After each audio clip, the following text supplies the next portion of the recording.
കാത്തിരിപ്പിന് വിരാമം. ആ പ്രഖ്യാപനം വന്നിരിക്കുകയാണ്. റായ്ബറേലി, അമേഠി സ്ഥാനാർത്ഥികളെ കോൺഗ്രസ് പ്രഖ്യാപിച്ചു കഴിഞ്ഞു. അമ്മയുടെ തട്ടകമായ റായ്ബറേലിയിൽ രാഹുലും അയൽപ്പക്കത്ത് അമേഠിയിൽ കിഷോരിലാൽ ശർമ്മയും മത്സരിക്കാൻ ഒരുങ്ങുമ്പോൾ 40 വർഷത്തിന് ശേഷം ഗാന്ധി കുടുംബം ഒഴിഞ്ഞുകൊടുത്ത അമേഠി എന്ന പ്രത്യേകത കൂടി ഈ തെരഞ്ഞെടുപ്പിനുണ്ട്. നാമനിർദ്ദേശ പത്രിക സമർപ്പണത്തിന്റെ സമയം അവസാനിക്കാൻ ഏതാനും മണിക്കൂറുകൾ മാത്രം ശേഷിക്കെയായിരുന്നു അമേഠി റായ്ബറേലി സസ്പെൻസ് കോൺഗ്രസ് പൊളിച്ചത്.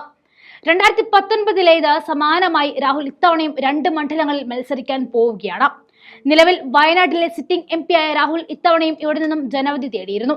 2019 വയനാടിന് പുറമെ അമേഠിയായിരുന്നു രാഹുൽ മത്സരിച്ചത്. എന്നാൽ BJPയുടെ സ്മൃതി ഇറാനിയോട് പരാജയപ്പെട്ടു. സ്മൃതി ഇറാനിക്കെതിരെ ഇത്തവണ നെഹ്റു കുടുംബാംഗവുമായി ഏറ്റവും അടുപ്പം പുലർത്തുന്ന കിഷോരിലാൽ ശർമ്മയാണ് സ്ഥാനാർത്ഥിയാക്കിയിട്ടുള്ളത്. സോണിയാഗാന്ധിയുടെ സിറ്റിംഗ് സീറ്റായ റായ്ബറേലിയിൽ പ്രിയങ്ക മത്സരിക്കും എന്നായിരുന്നു പ്രതീക്ഷിച്ചതെങ്കിലും രാഹുലിനെയാണ് കോൺഗ്രസ് പ്രഖ്യാപിച്ചിരിക്കുന്നത്.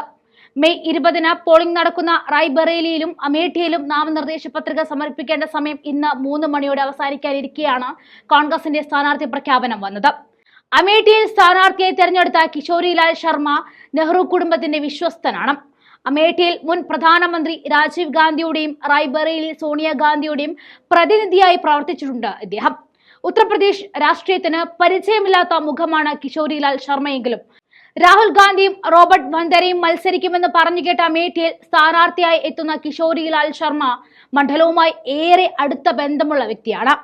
ഗാന്ധി കുടുംബത്തിന്റെ പൊന്നാമ്പുരം കോട്ടയായിരുന്ന അമേഠി തിരിച്ചുപിടിക്കാൻ താഴെത്തട്ടിൽ അടക്കം വ്യക്തമായ പിന്തുണയുള്ള കിഷോരിലാൽ ശർമ്മയല്ലാതെ മറ്റൊരു മുഖം ഉത്തർപ്രദേശിൽ കോൺഗ്രസിന് മുന്നിലില്ല. പഞ്ചാബ് സ്വദേശിയായ കിഷോരിലാൽ 1983 അമേഠിയിലേക്ക് എത്തുന്നത്. അന്നു മുതൽ പാർട്ടി പ്രവർത്തനങ്ങളിൽ സജീവമാണ് അദ്ദേഹം. മുൻ പ്രധാനമന്ത്രി രാജീവ് ഗാന്ധിയുടെ വിശ്വസ്തൻ എന്ന നിലയിലാണ് അദ്ദേഹത്തെ രാഷ്ട്രീയ കേന്ദ്രങ്ങൾ ആദ്യം ശ്രദ്ധിച്ചു തുടങ്ങുന്നത്. 1991 രാജീവിന്റെ മരണശേഷവും അമേഠിയിൽ പാർട്ടിയുടെ വളർച്ചയ്ക്ക് ചുക്കാൻ പിടിച്ചതും ഇദ്ദേഹം തന്നെ. ഗാന്ധി കുടുംബം തെരഞ്ഞെടുപ്പ് രാഷ്ട്രീയത്തിൽ നിന്നും മാറി നിന്നപ്പോഴും കിഷോരിലാൽ മറ്റു സ്ഥാനാർത്ഥികൾക്ക് വേണ്ടി അമേഠിയിൽ അരയും തലയും മുറക്കി രംഗത്തേക്കിറക്കി. വയനാടിന് പുറമെ രാഹുൽ ഗാന്ധി മത്സരിക്കുന്ന 2ാം മണ്ഡലമാണ് റായ്ബറേലി. റായ്ബറേലിയിലെ സിറ്റിംഗ് MP ആയ സോണിയ രാജ്യസഭയിലേക്ക് പോയതോടെയാണ് ഇവിടെ കോൺഗ്രസിന് പകരക്കാരനെ കണ്ടെത്തേണ്ടി വന്നതും.